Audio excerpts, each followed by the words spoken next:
Welcome to devotional by Bujji channel.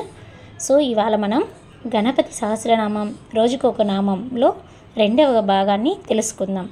మీరు మొదటి భాగాన్ని తెలుసుకోవాలంటే ప్లేలిస్ట్లో ఉంటుంది, చూసి తెలుసుకోండి. సో ఇలా వినడం వల్ల మీకున్న విఘ్నాలన్నీ తొలగి మీకున్న కష్టాలు తొలగుతాయి. ఇప్పుడు మనం గణపతి సహస్రనామం రోజుకో నామం రెండవ భాగానికి వెళ్దాం.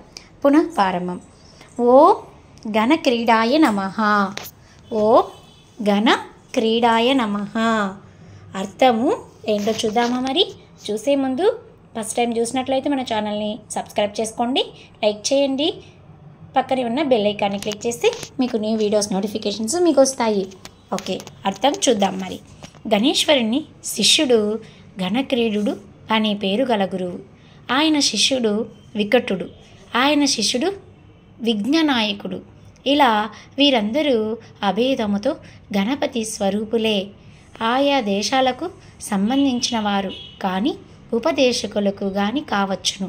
మంత్రజప ప్రారంభంలో స్మరించి గురువు వసులైనట్లు కీర్తింపబడ్డారు. ఈ గణేష సహస్రనామావళి కూడా ఒక మాల మంత్రం గనక దీని ప్రారంభంలో గణేశునితో పాటు ఆయన తర్వాత వచ్చిన గురువులను కూడా స్మరిస్తున్నాము. ఇంకో అర్థం కూడా ఉంది, అదేంటో చూద్దామా? చూసే ముందు మీకు నచ్చినట్లయితే లైక్ చేయండి, సబ్స్క్రైబ్ చేసుకోండి, మీ ఫ్రెండ్స్కి కూడా షేర్ చేయండి. సో ఇంకో అర్థం ఏంటో చూద్దాం.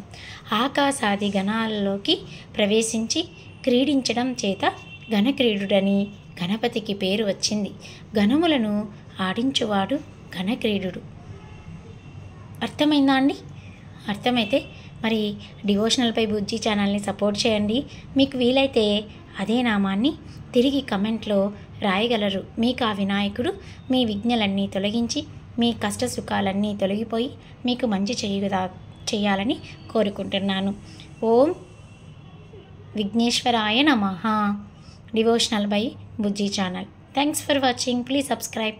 మరిన్ని వీడియోస్ కోసం ప్లేలిస్ట్లో అవైలబుల్లో ఉంటాయి, మీరు చూసి ఎంజాయ్ చేస్తారని ఆశిస్తున్నాను. Thank you so much.